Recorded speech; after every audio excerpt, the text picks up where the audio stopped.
Okay, everybody, we are going to have a little discussion here because getting lost in all the talk of Daniel Bryan not being in the main event at WrestleMania, Dolph Ziggler being underused, the Divas not getting a chance, John Cena still being pushed like Superman, Roman Reigns being forced down our throats, is Brock Lesnar going to stay in the UFC? Getting lost in all of that discussion is one recurring theme that has been going on Raw for such a long time. I'm surprised people aren't talking about this more.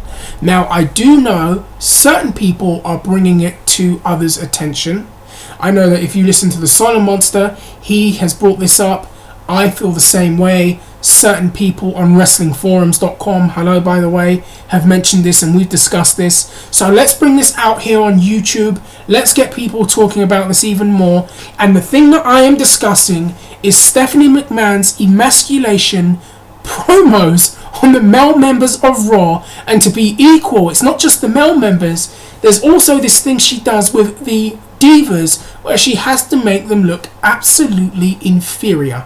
Now, I started noticing this a lot around the time she returned to TV. I think, what was it, 2013? Yeah, 2013, when she was back on TV as a regular character, doing the Authority storyline. And I remember in a lot of the promos that she would have against Daniel Bryan that obviously the villain needs to get their steam going. They need to give you reasons to hate them. Stephanie is a great heel because she's as likable as the plague, so there's no problems there.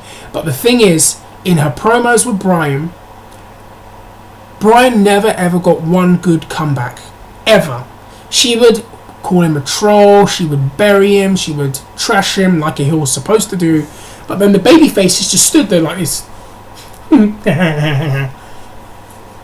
You got to say something back. Completely emasculates the guy, makes him look like a complete fool. Then you see her in the promos with Randy Orton, who is the crown jewel of the Authority at that time, and it's the same thing. Randy is literally just standing there like a mannequin while Hunter lets him know that the belt is property of him, his property, and you're borrowing it.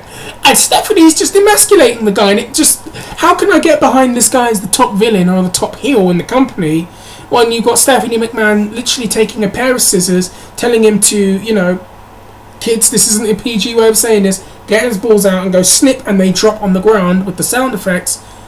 How am I supposed to get behind him when that's what they're doing, especially with Stephanie McMahon? Then there was a segment with the Divas. Let me have a sip of water because I'm really going to get fired up in a minute. Right, so then there's a segment with the Divas. And in the segment with the Divas, this is at a time when AJ was a heel, so obviously AJ needs to get some kind of comeuppance verbally in this segment. Stephanie completely just towers over her, makes her look like a complete imbecile, and then the rest of the Divas present, she has to make them all look inferior. Is it because they're all better looking or more attractive or more dynamic? I don't know why. But she had to make them all look absolutely inferior, and it actually looked very insecure to me. It's not too far from what her husband does sometimes when he comes out on TV and he gives a smart ass remark and then the person can't even come back to it. And then it's like, how can you even get behind the person who can't even have a comeback when Hunter's calling them a troll and a garden gnome? You can't pull something out of your ass and say something back. No, it's their segments are designed to preserve and protect them. Give me one more. Hold on a minute. We now go even further into the year, and obviously it's not just male members on the roster. There was that wonderful segment with Big Show and Kane the other week where she made them look like absolute bums. Two great slobbering monsters looked like absolute children when Stephanie McMahon was done with them. And how am I supposed to get behind them as obstacles, as monsters when you're doing that to them? I have no idea. So, Kane used to be a badass, Big Show used to be a badass, but Stephanie can snip their balls off whenever she wants. Then you have a segment with friggin', oh god, what was it? Alright, let's go to the Bella twins feud. So you have Brie Bella, you have the Bryan and the Authority feud that's been going on. Why not go even further with it. Why not add some other elements? Why not have Stephanie McMahon and Brie Bella feud? It's a logical feud. It makes perfect sense. No one would argue against that. It's variety. You can do some good gimmick matches with that. I think it's a feud that could culminate up until WrestleMania if they did it properly, and it could really succeed in making Brie Bella even more important, given the fact that you got Total Divas behind her and she's somewhat getting a bit of a run on TV. Now you give her this, that really elevates her. That gives the Divas another angle to go with on top of what they're doing, and it adds some variety. Feud starts, they're having their verbal exchanges, and not at any point does Brie Bella really get the upper hand of her verbally, other than the fact time that she would threaten to get a lawyer involved or something. All the segments are Stephanie getting the upper hand. Then you watch the SummerSlam match. Just keep this in mind. Stephanie McMahon is not a regular member of the wrestling roster. She's not wrestling on Raw every week, on SmackDown every week, on the house shows every week. Of course she's not. Therefore, it would make sense for Brie Bella to get the advantage for most of the match and Stephanie to have to pull some underhand tactic. This isn't like Brock Lesnar, who's been a UFC champion and we can buy into in a way, who's on a part-time schedule, or The Rock. This is Stephanie McMahon, who has not wrestled in, I can't think of how long ago that's been, but a very long time, versus someone that has wrestled all the time on the roster. You watch the match at SummerSlam, and Stephanie McMahon completely outsmarts her, out-wrestles her, outmaneuvers her, and then beats her when Nikki comes out and turns on Brie.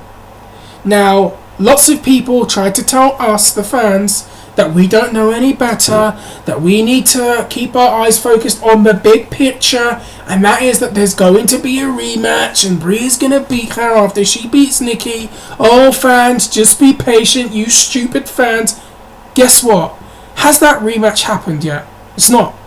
Because you know what happened, don't you? Brie Bella lost the feud, and then got in a feud with Nikki, and now is a heel with Nikki. So the feud hasn't even finished. So Stephanie gets the upper hand again. Watch the segment with her and Lana in around the time of Survivor Series.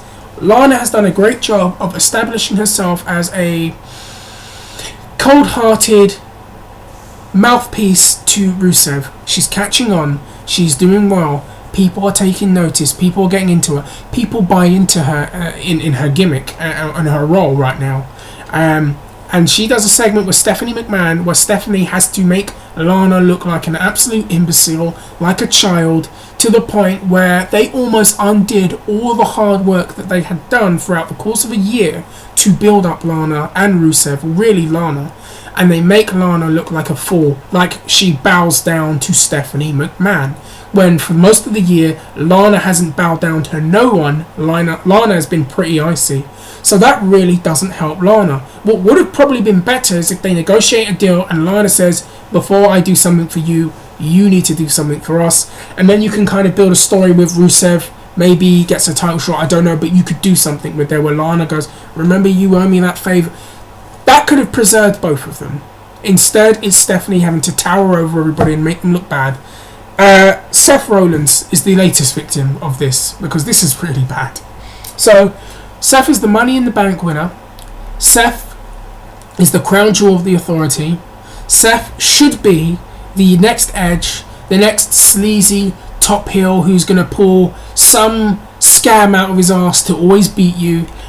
Instead, we should be getting behind him as that, and he should have some kind of credibility too, because we know he's a great athlete. Verbally and in segments, you need to devise segments to keep that there and keep that momentum going. So you do this segment with Stephanie McMahon, and pardon me for doing that. These segments with Stephanie where she completely makes the guy look like an absolute chump. This is the guy that is probably going to be WWE champion at some point within the next year, and they make him look like an absolute joke. Not a force to be reckoned with, not some kind of top villain, not a low-key-ish type villain. No, they make him look like an absolute child, and it's the Stephanie McMahon promos that do the most damage.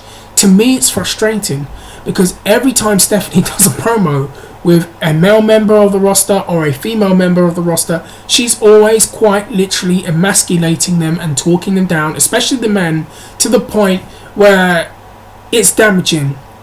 I mean, let's be real. There are men that will pay good money for you to do that down at King's Cross at 10 o'clock at night. Alright? People don't pay to see that on a wrestling show. People want to see something completely different in a wrestling show. Yet when Stephanie McMahon does that, it's not good. She does it to the female members of the roster. She does it to the male members of the roster. And I am not the only one out there that has noticed this and is finding this to be a real annoyance. Now, before everyone gets on my case and says, oh, well, she's a heel. Heels need to keep going and keep going and keep going. Let me give you a few examples. Because every time Stephanie's supposed to get her comeuppance, she kind of doesn't in the way that she should. Even the Vicky Guerrero thing, because if you watch how that was done. Stephanie was somewhat preserved after that. Anyone seen the Avengers film? Alright, Loki gets his heat quite early. Gets his heat really from the previous Thor film. Gets his heat going in the Avengers film. Builds up. But when it was time for Loki to get his comeuppance, when the Avengers finally get the upper hand and get him, they get the upper hand and they get him. And the story is over right there. And Loki doesn't get his heat back until the second film. He does not get his heat back towards the end of the film and pull some rabbit out of his ass, and then it's like, well, what was the point in the first place? No, Loki gets his comeuppance. We saw the end of the film where he's got the thing on his mouth, and then they're all standing there and Hawkeye's smirking at him because they've beaten him. You know, it's not like he gets his heat back. If that was Stephanie McMahon, she'd probably do something to get heat back and run off and then be like, I'm still the best, in that shrill voice. That's the problem. In real life, Anderson Silva, people think he's too cocky, too arrogant, too much of a showboater, makes clowns out of his opponents. He finally gets his comeuppance against Chris Weidman. Weidman knocks him out. What happened after that? Nothing. It was completely done. That's real life. That's the problem. In real life, the villain in each situation should get their comeuppance at some point, and when they do, that's it. Stephanie McMahon is a villain that never gets her comeuppance. The same thing with Triple H, ironically enough. And that is a real bad thing that I have noticed on that show. And surely I am not the only one that has noticed this. Now I'm going to stop. This is the second time I've done this video.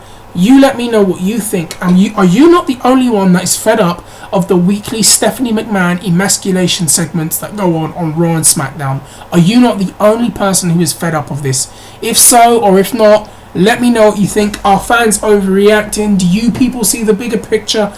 I would love to know. Write your comments down below. Comment, like, subscribe, share, retweet, do whatever you can. Follow me, watch me. I've got wrestling videos, MMA videos. Comment, as I've said before, and I'm repeating myself, hit the subscribe button. And if you haven't already, let me know how you feel. Guys, I am out of here. My mouth is dry, and I am done. Goodbye.